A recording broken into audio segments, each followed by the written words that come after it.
Assalamu alaykum hörmətli anlıqçılar. Yazıcı Yasincan Sadıqçıoğlu'nun Bahadır Namı namlı romanının davamını anlayırsınızlar. Buxara. Habiba Sultan Xanım enisi Muhammed Haydar'ını görüpla bağrığı basqınca boqıldab yığılıb etdi. Dadası Muhammed Hüseyin Köraganның ölüm xəbəri kəlgəndən beri o acısının pat-pat yığılaydıgan bob qalğanlığını Muhammed Haydar obdan bilirdi. Lekin acısının hazırkı yığısı onunğa başqaça tuyuldu. Tör tərəfdəki körpədə oturğan yeznisi Buxara əmri Abdullah Mirza'ga yertegidin qarab qoydu.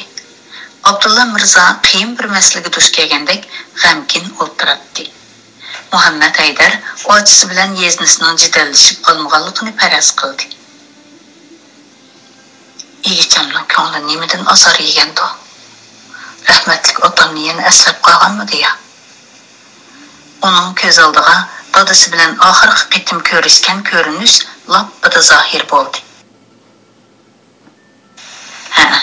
Şeybanxon bilan kutmaganda Hirotda do'qirishib qolgan Muhammed Hüseyin Köragan damalliqqa qechib ketishga amal topolmay Hirotda turib qolishga majbur bo'lgan edi.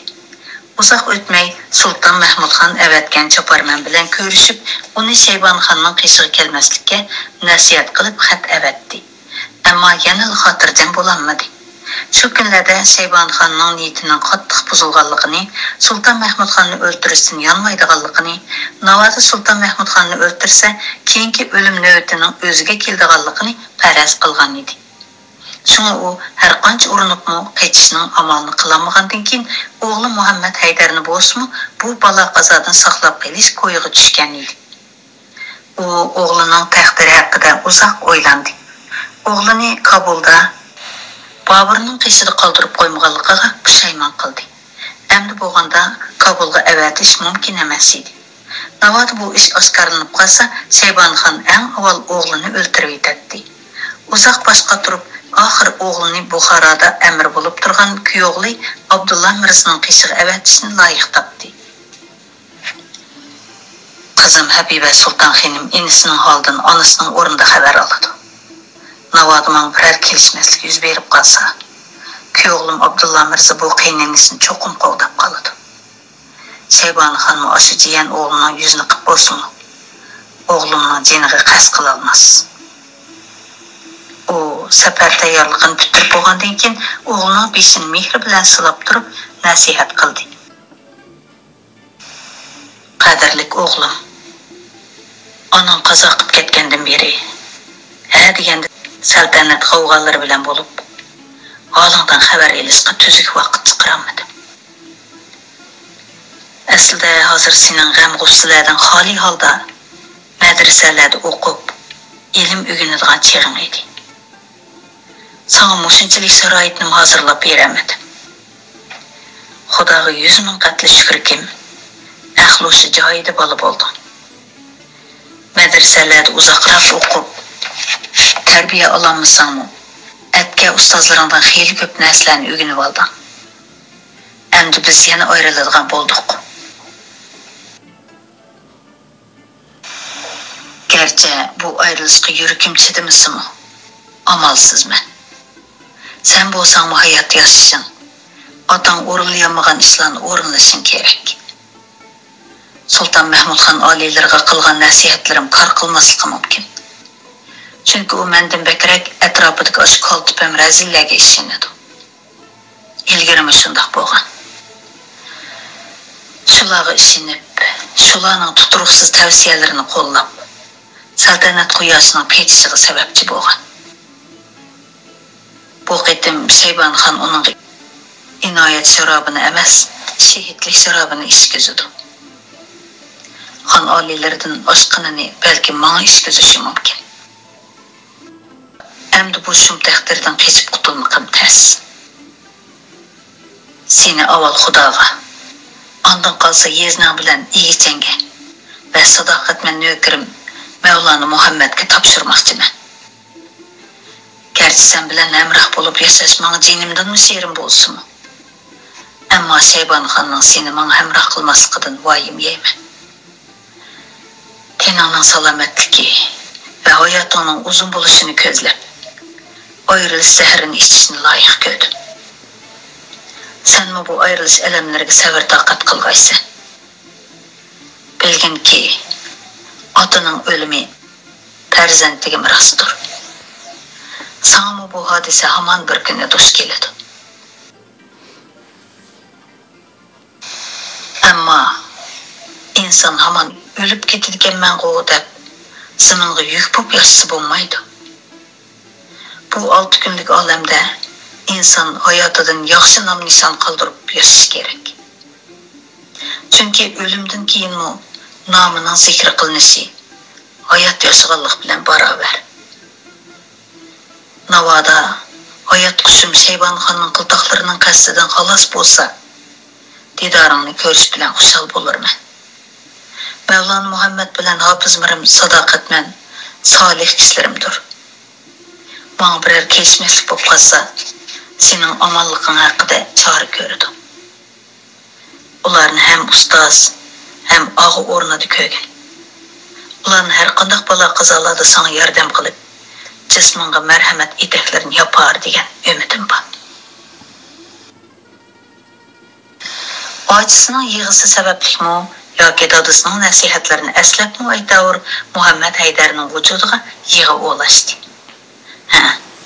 U Buxoroga kelib uzoq o'tmayla dadasining o'lim xabari keldi. Ochi ini bir necha kun hozi ochdi. Ondan bir-biriga tasalli berishdi. Shundan beri ochisi pat-pat yig'laydigan bo'lib qolgan edi. Muhammad Haydar ochisining ko'z yoshini ko'rsila dadasini eslab qoladi va ixtiyorsiz ko'ziga yosh oladi.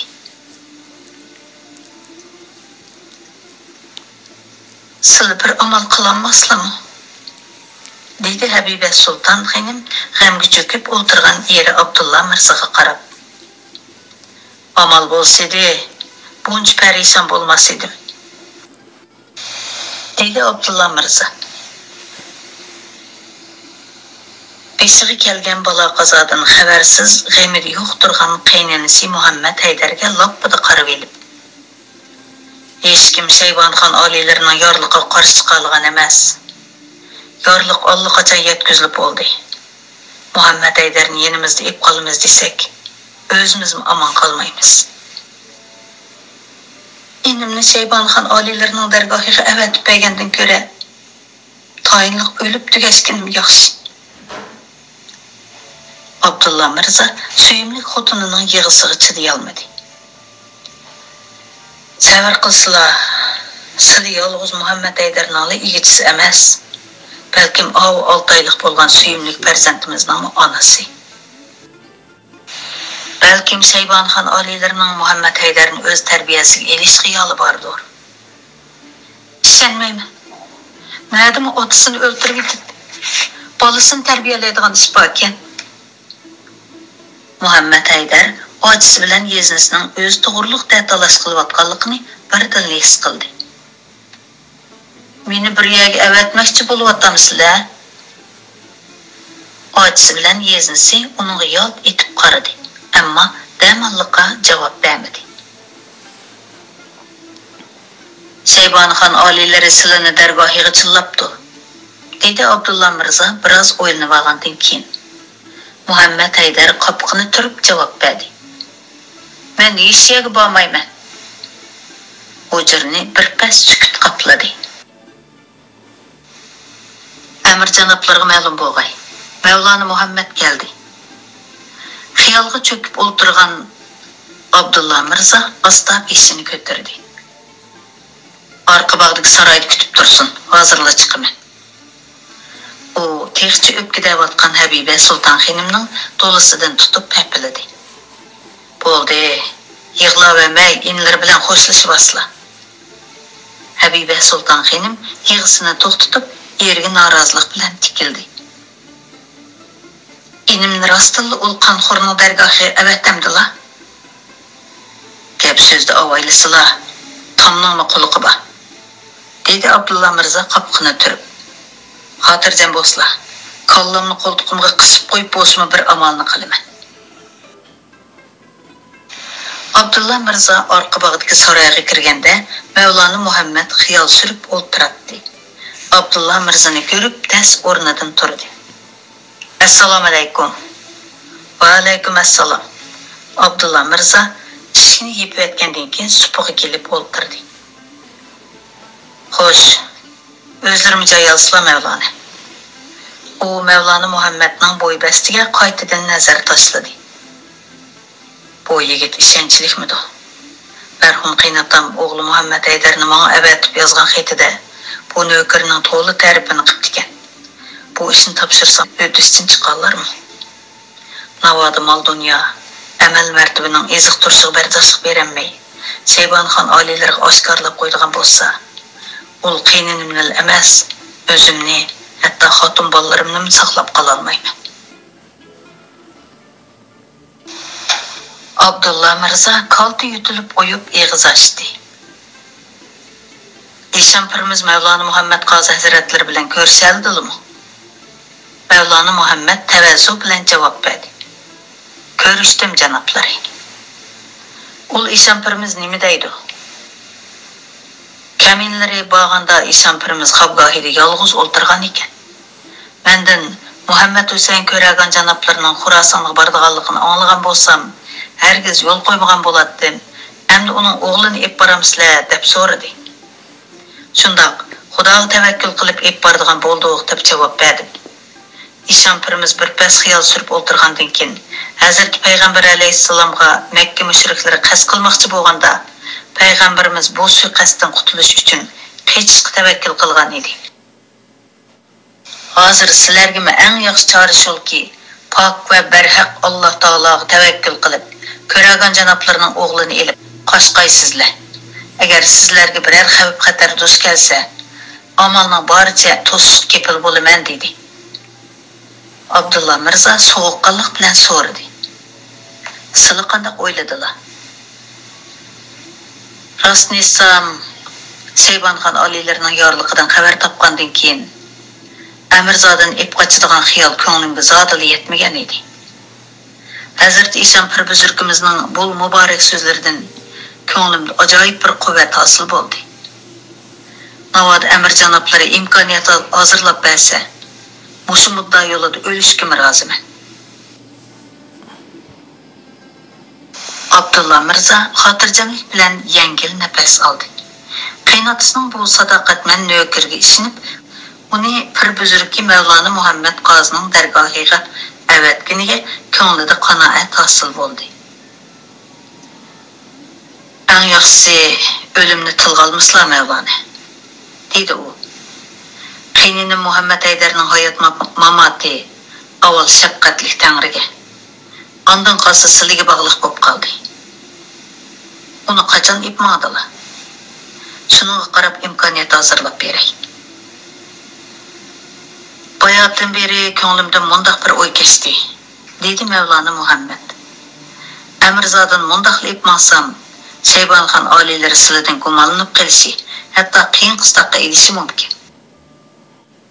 Chunki Buxoroda xon oliylarining xufiya bayroqchilari, oyg'oqchilari bor. Sizning har bir qadamlari ularning nazari ostida. Shunga Hofiz Mirim bilan bir qancha nökarlar yolg'ondan Amirzodni elib qochgan bo'lib shahardan chiqsin. Siz bilmagan bo'lib, ularni qo'g'lab tutishga askar chiqarsizlar. Uningizcha Amirzod bilan shaharning bir bo'lagida panohlanib turay. Shunday qilsak, payloqchilar Amirzodni Muhammad Husayn ko'raganning nökarlari ep qochgan o'xshaydi deb qoladi-da, shaharning sirtin izlashga boshlaydi. Bizning shaharda ekanligimizni xiyoliga keltirmaydi, hamda shahar ishini oqtirmaydi. Bir necha kun o'tgandan keyin aplik fursatni tepib, ondan Amirzodni ep shahardan chiqib ketay. Bu tadbirni anglab Abdullah Mirza rozimanlik bilan kulimsiradi. Ot Oyliqonga, yo'l Sarixonga bo'ladi ekanda. Bo'ladigan tadbir ekan. Lekin ul Hofiz Mirim ishonchlikmi? Zinhor gumonlanmag'aylar janoblari. U mendan ishonchlik. Amiz shunday qilayli. Sizlar Hofiz Mirim bilan hozirgi maslahatlarni pishirib olsizlar. Bugun kechda mush tadbir bo'yicha ish boshlaydi. Taqdir tadbirga muvofiq kelibdi degandek, Hofiz Mirim bir qancha nökar bilan shahar darvozasini taqashdan burun Buxoro shahridan chiqib ketdi. Şu haman Abdullah Mirza şəhərgi jakarçı çıxırıb, qeynanisi Muhammed Haydarni, qeynatısının sadaqatman nökərlərinin bulab ketkenligini, xəbərini bəkçilərə yoki tutub bəkçilərə nurgun inam berdiğanlıq haqqında fərman jakarladı və 100 nəfər nökərni qaşqullarını tutub gelişki buyurdu. Şeybanxonning Buxorodagi payloqchi xufiyalari bu xabarga rostdan ishondida Muhammad Haydarning derkini elib, ham Şeybanxondan, ham Abdullah Mirzadan qo'shilib in'om elish tamasida shaharning sirtini izlashga kirishdi.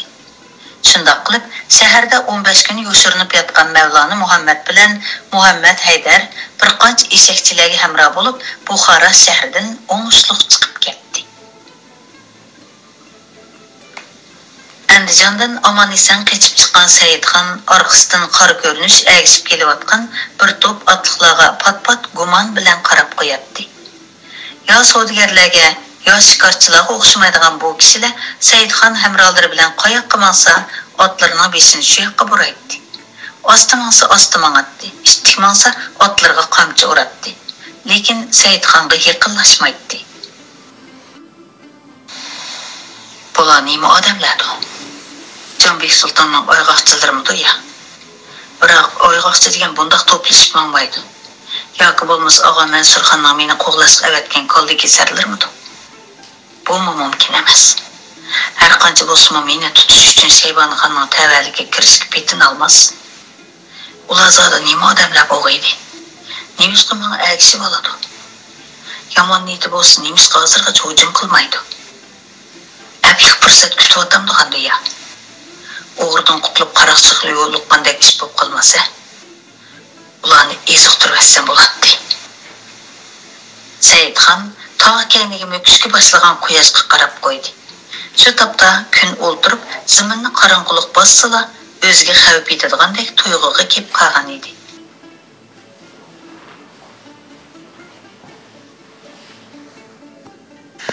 U atrofidagi bor yo'q 10 necha nafar nökərga nazar tashladi. Xo'jali Bahodir uni saroydan tutib ketgan chaqda bir qism nökərləri jonlarini yoqaga elib qochib ketgan edi. Qashidagi bu sadoqatman nökərlərinin yonlarida xanjardan boshqa tuzuk quroli yo'q edi. Ular chorlug'chilar, poyloqchilar, xufiyalarning diqqatini tortib qo'ymaslik uchun qurollarini tashlab etib, Önərvan, Kasib, Madikor siyaqida yasnishgan edi. Bizga agishib olgan o'l uchun kishilarning qo'llarida o'xiya bo'lmaslar. Yakmiyak elishib taqobil turg'ili bo'la. U yurt ichiga kirib, biror uy tepib kechini o'tkazish niyatidan yaltaydi. Biror kelishmaslik bo'lib qolsa, yurt ichidan qochmoq tez. Eng yaxshisi bugun kecha oydalarda tunay. Saidxon bir eriqning bo'yida to'xtab, nökərlərini aram olgudek joy hozirlashga buyurdi. Ondan eriq suyida tahorat ilib digar namozini o'qidi. Namozdan keyin nökərlər choy qaynatishga tutindi. Atrofga yezi bo'linglar. Notunish kishilarni yaqinlashtirmanglar. Gap so'rasam javob bermanglar, deb chekildi nökərlərga. Texi bir osh pishimi vaqt o'tmagan edi. Neriroqda qorovullik qilayotgan nökər oldirab yetib keldi. Xonzod oliylarga ma'lum bo'lg'ay. Nimish? Saidxon sal tashvishlandi. Bir yot kishi oliylar bilan ko'rishni talab qilyotdi. Kimligini so'ramadinglarmi? So'rdik. Xonzoda meni ko'z kimligimni biladi deydi. Uning bu dargohda xonzoda yo'q, bir to'p madikorlar bor desak, zinhor ishonmadi. Meni qandoq to'naydi ekan? Aytibamidi, ammo xeyli ishonchli so'zlab turdi. Meni to'nib qolgan kimdi u? Andijon tavasida meni to'naydiganlar yo'q edi u. Yo'q, Şeybanxonning dargohidagi kelib-ketib yuradigan oygoqchilardan budi. Shulardan bo'lib qolsa, meni to'nib qilish ehtimol. Mendan bir narsa undirib olmoqchi bo'lib, xo'jasiga ma'lum qilmay qishmoq kelgandi balki. Saidxon chigis xiyollarini yig'ishtirib, nökərga qaradi. Yanada boshqa odam bormi? Yo'q, sultonlik yapti. Yo'l bo'yi bizga agishib kelganlardan nishon bormi? Ular 2 chaqirim yiroqlikdagi to'pilikning daldisiga tushgan qildi. Cho'qim shularning odami. Mayli, ko'rishib muddasini bilib boqay. Yomon niyati bo'lsa qismi kishi avatib yurmasdi. Başlap gel.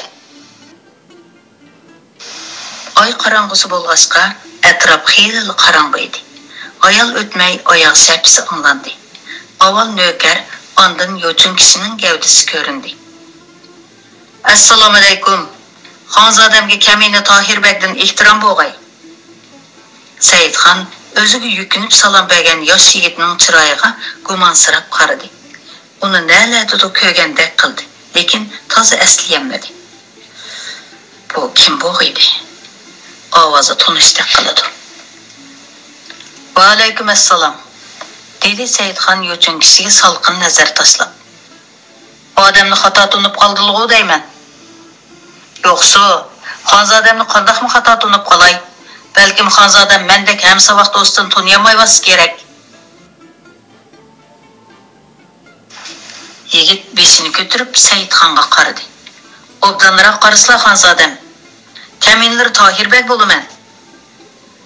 Saidxon ko'z oldi birdan valladi yorib ketdi.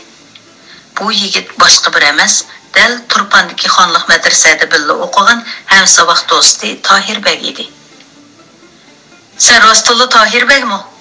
Bormisan odash? Saidxon chachirab berib do'stini quchoqlab oldi. Balaliq chog'laridagi birga o'ynab cho'ng bo'lgan do'stini ko'rib, vujudini hayajonli tuyg'ular chirmab olgan edi. Lavlari titrab, tili gapga kelmaydi. Bu tushim emas-da, odash? Yo'qsa xonzodam, bu tushlar emas. Meni ilgirkidakli senda vagin odash. Tavaz o'qisam bir qism bo'lib qoldi ekanman. Xonzodamni sanlash qandaqmi tilim bo'lsin? Eng yaxshisi qoidiyusining teshig'i chiqib ketmay. Saidxon do'stining chiroyiga qaytadan sap soldi. Sening chiroyingga qarab o'zimning cho'ng bo'lib qolganligimni endi his qilyapman. O'ylangan turuqliq cho'ng bo'lganliklarini bilmaganmidilar xonzodam? Saidxon do'stining chaqchiqini anglab xirildab kuldi. Yana shu gap talqindan qolmabsan-da. Ha, degina, qandaqsiga Andijonda paydo bo'lib qolding? Ayni yili marhum xonaton bilan birga ketmaganmiding? Shu chaqda marhum xon oliylarga agishib Oqsuv qaytib kelgan. Shaybonxonning silni turg'oq qilib olganligidan to'limi ko'nglim yerim bo'ldi. Keyin uzoq o'tmay xon oliylar vafot bo'ldi. Turponga berib o'g'illari Sulton Mansurxon oliylarga silni qutuldirib kelishning amalini qilishni tavsiya qilgan bo'lsam-mu, gapimga quloq solmadi. Oxir Sulton Mahmudxon oliylarga muddaimni bildiray deb Oqsuvga kelsam, yettikarga ketib qopti. Shu arada silning Shaybonxonning dargohidan qutulib chiqqanliklarini angladim. Ming dastiyat shu taraf ekanliklaridan xabar topdim. U tarafga borsam, yana kechikibdimi? Kishilar silni Sulton Mansurxon oliylar bilan yog'ilishib ketib qoldi. Ne ketganligini bilmaymiz deyishdi. O'zimcha xonzodam og'zidan ranjib qolgan bo'lsa, cho'qim Kabulga, Bobur podshohning qishig'i berish mumkin deb faraz qildim. Andijonga kelib o'ylimga yerdan Xo'ja Solih janoblarining nazariga ulashdim. Xo'ja Solih Andijonlik savdogarlarning mo'taviri, do'stlikni qadrlaydigan, mol dunyoni do'st tutmaydigan, adolatni yoqlaydigan pokdil, fozil kishi. Muddaimni bilgandan keyin Kabulga berishga oldirmisizlar. Hamma yerda ishonchli birodarlarim bor. Xonzodaning derkini qilib ko'raylik dedi. Shu orliqda Xo'ja Solih janoblarining qasrida Mavlona Xulqi, Mavlona Yusuf Qashqari, Mirza Gadoyberdi, Mirza Ahmad, Mirza Jalol qatorliq olim fozillar bilan tanishdim. Ustoz Mavlona Xulqi bilan Mavlona Yusuf Qashqari, ustozimiz Ayazbek Qushchi hazratlarining yosh vaqtida Hirotda ilm tahsil qilgan ham saboqlar ekan. Ular bilan birlikda silning ko'p teraklarini qildik. Texi bir oy ilgari Sulton Mahmudxon oliylarining navkarbishi Maqsudali bilan uchrashib qoldik. Maqsudali bilan damsan? So'radi Saidxon qiziqib. Shundoq, tog'oqlari uning otgan o'q tegib jarohatlanganliklarini shundan angladik. Uni tutib olgandan keyin bahodirlikni iqtidoriga yetkazib, hayotiga zarar yetkazmay qo'yib bergan ekanlar. U shu voqealarni so'zlab to'liq ta'riflarini qildi. O'lishgan Supurgiboyning saroyidan silni bog'lab manganda Maqsudali ko'rib qopti. Bizga darhol xabar berdi. Silni Jonbek sultonning dargohiga olib bo'g'icha bulash qo'yga tushdik. Kutmaganda Jonbek sulton farmon jakarlab silni ozod qildi. Xo'ja Solih janoblari Canbek Sultan tolumu tuturuqsuz adam fermandan her kaça yeni veriş ihtimali var. Biz Xanzadan qoğdap mağaylı dedi. Şunu bilen aldıraş deneş arkalarını əgişip mağdık. Yolda köp ihtiyat bilen mağallıklar üçün orada birer uquşmaslık bulmuşsun, hem mahalle ötenlerdik oygaçlık piyalarının gumanını qozgap koymaylı dep damallık tunuşluk berişki aldırmadık. Andijandan çıqqandan beri maň soýdaki ägişip agalasylar ekensizler-de. Şundak alileri. İcazet bersler ulan dergahlarga çıllap geley. Boludu. Dedi Seyitxan hatırjam bolup. Derhal başlap gel. Tahir bek ketip bir aş pişim vaqt ötkende Hoca Salih, Mevlana Hulqi, Mevlana Yusuf Kaşgari qatarlyk bir top kişilerini başlap geldi. Seyitxan ulağı zor izzet ikram köstüp körüşdi. Keçirmişlerini qısqalı qılıp sözlep berdi. Məqsdalidən Tağısı Sultan Mehmud Xanның ölümünü təfsili soradı. Niğmet Mirza bilen Sultan Cüneydi barlası Şeyban Xanның ordusu birer yoqur mənsəbki eriş istəməsi də Xan alilerini Şeyban Xanның aldıq berişki qızıqtırğan idi. Ulanın bu yaman niyeti ahırda özünün mu Xan alilerinin mi beşiği çıktı. Şu günü Xan alileri meni nökerler bilen kaldırıp ular bilen billi Şeyban Xanның dergahıga salamga ketken idi. Muşu sebep bilen men ölümden qutulup kaldım. Amma Xan alilerini bu qazayı qadardan qutuldıramağanlığımga tolum əfsuslanaman. Taqdirden kelgen ecel uquga qalqa yo'qdir, dedi Seyitxan onunğa təsəlli berip. Endi özlerini ayıplap yürümsizler. Əras, inim Abdülxelil Xanның ahvaldan xabarlar barmı? Məqsdali qayg'urgan holda Seyitxanның ko'ziga qaradi. Abdülxelil Xanның ahvaldan rastlı xabar tapındılar mı? Yok, dedi Seyitxan təşvişlenip. Onun bir iş boğamadı. Xanzad Abdülxelil Xanni Canbek Sultan Allah qazan rahmet daryasıga çöktürüp etken. Enisinin ölüm xabari Seyitxanga qattiq ta'sir qildi. Ko'ziga g'illit yaxshi keldi. Ammo o'zini tutib elib, ko'z yeshini chanoqqiga singdirib etdi. Canbek Sultanның nima sababdan Xanzodamni ozod qilish farmoni tushirganligi bizga noma'lum, dedi Hoca Salih söz. Onun sılını hayat qaldırmaydiganligi aniq edi. Chunki Şeyban Xan Tuğluq Temir avlodi bilan Amir Temir avlodini qiyr yosh demay uchirganlik yerda o'ltirish farmoni tushirgan. Xonzoda oliylari garchi balo qazo dengiz ichi kirib qolgan bo'lsa-mu, lekin saltanati mangu zavol topmaydigan podshoh qudratli Tangrining irodasi bilan amon qoldilar, dedi Mevlana Yusuf Kaşgari. Bu büyük saltanat quyoshning oldirab patmaydiganligidan dalolatdir. Shafqatli Tangrim buyurgan ekan, oxir didor muloqotda bo'lish nasib bo'ldi, dedi Hoca Salih. Endi Xonzoda oliylarining muddasini bilib baqsaq. Kabulga og'am Bobur podshoh oliylarining dargohiga boraymikin deyman, dedi Seyitxan. Aslida Andijonga kelishimizdagi mudda Said Muhammad Mirza janoblarini tepish edi. Endi buning mumkin bo'lmaydigan o'xshaydi.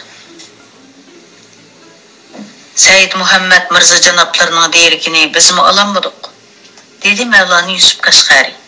Hozir shaharda emas, chat yezi qishloqlarda Şeyban Xan bilan Canbek Sultanning payloqchilari bor. Uch-qashqar deraklash mumkin emas. Uning ustiga Xonzoda oliylarining lashkarlar taraf-tarafdan izlayotdi.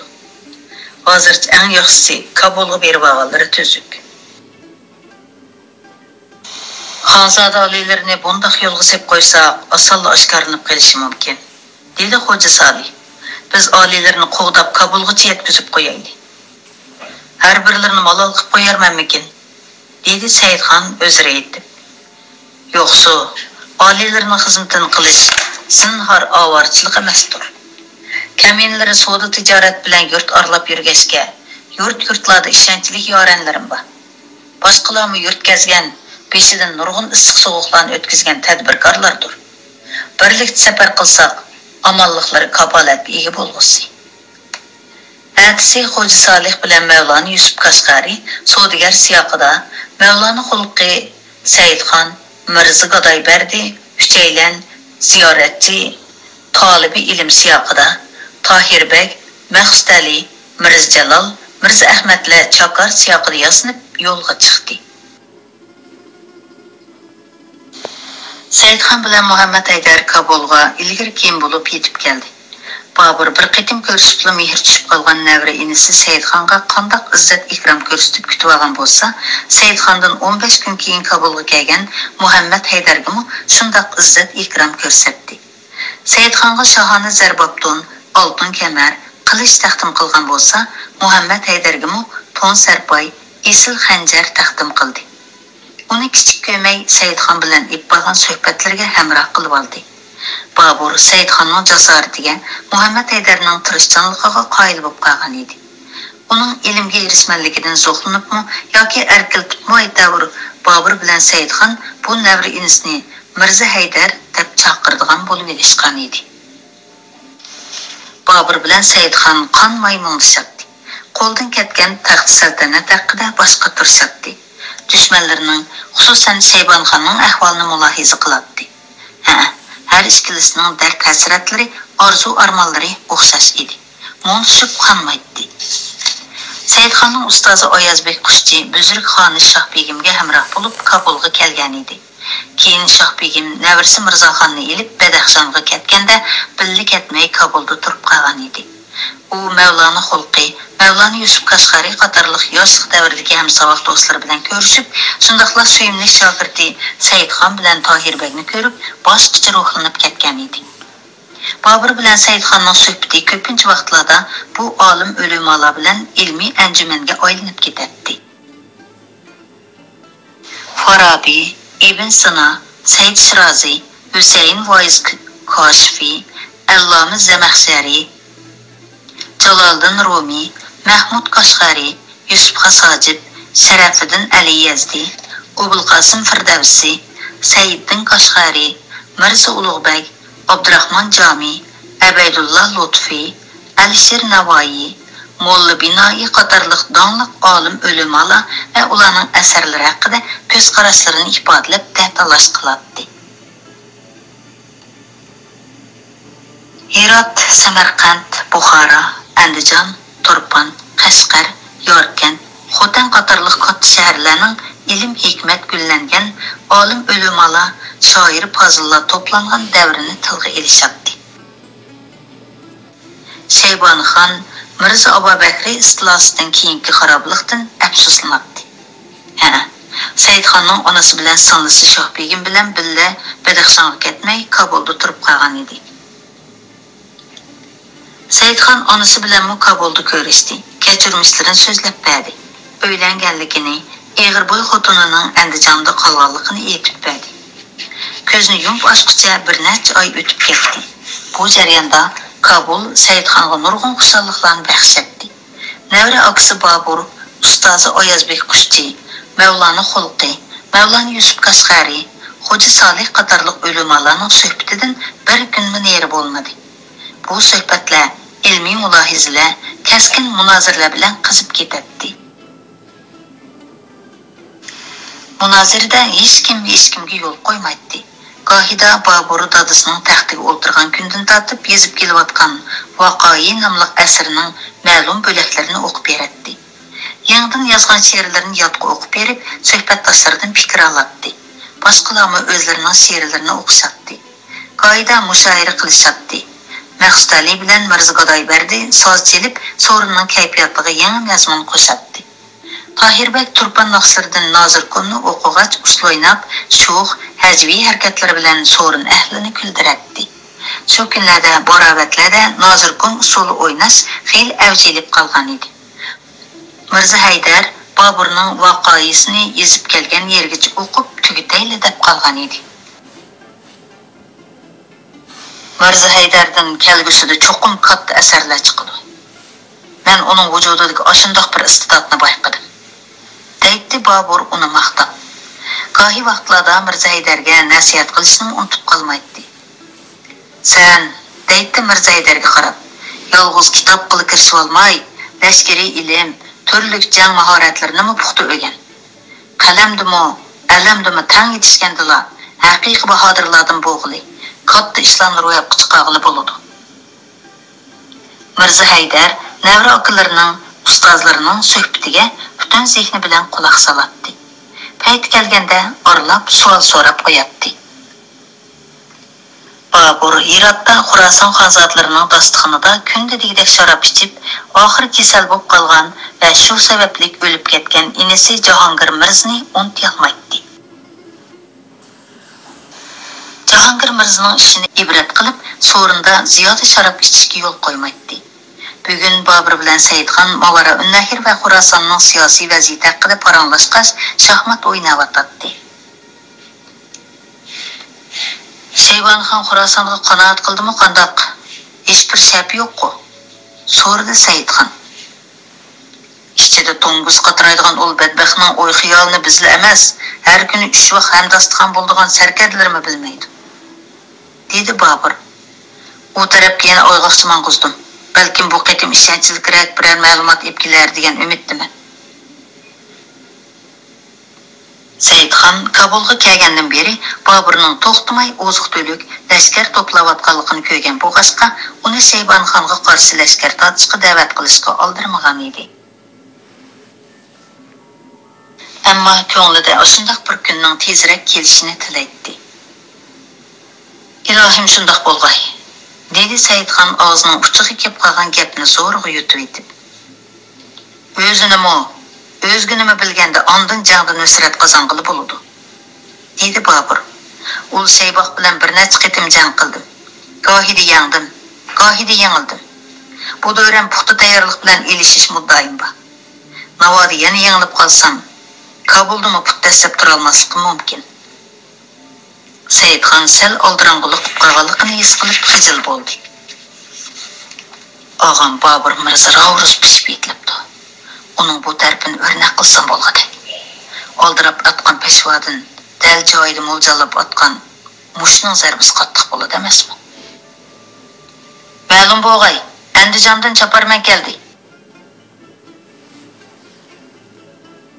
Andijonning gapini anglab Saidxon darhol beshini ko'tardi. Chunki Andijonda qilib qolgan xotinining ahvolini bilib kelishga Choparman avatganiga xeyli vaqt bo'lib qolgan edi. Boshlab kir, dedi Babur Saidxonning chiroyidagi allaqanday bir taqozolikni payqab. Ayol o'tmay Choparman kirib keldi. Xonzoda Saidxon oliylarga xush xabar, dedi Choparman qo'l bog'lab. O'g'joyim ko'zaydi. Ko'zaydi degani tug'di, ko'zi yo'ridi, yangidi degan so'z debdi izohatda. Muborak bo'lsin inim, dedi Babur Saidxonni qutlaqlab. Rahmat, o'zirdim bo'lsin og'a, dedi tunji farzandining xushalligida hayajonlangan Saidxon. Ona bolalarning ahvoli qandayroq ekan? So'rdi Choparmanga qarab. Har ikkilisi salomat ekan. Xo'jali Bahodir holidan obdan xabar elib etibdi. Choparmanga bir hamyon tilla suyunchi berilsin, dedi. Babur Mahram begiga qarab, ondan Choparmandan so'rdi. Haros, farzand bo'rimi, tulkimi? Alloh egan bo'ri ata qilibdi oliylari, dedi Choparman.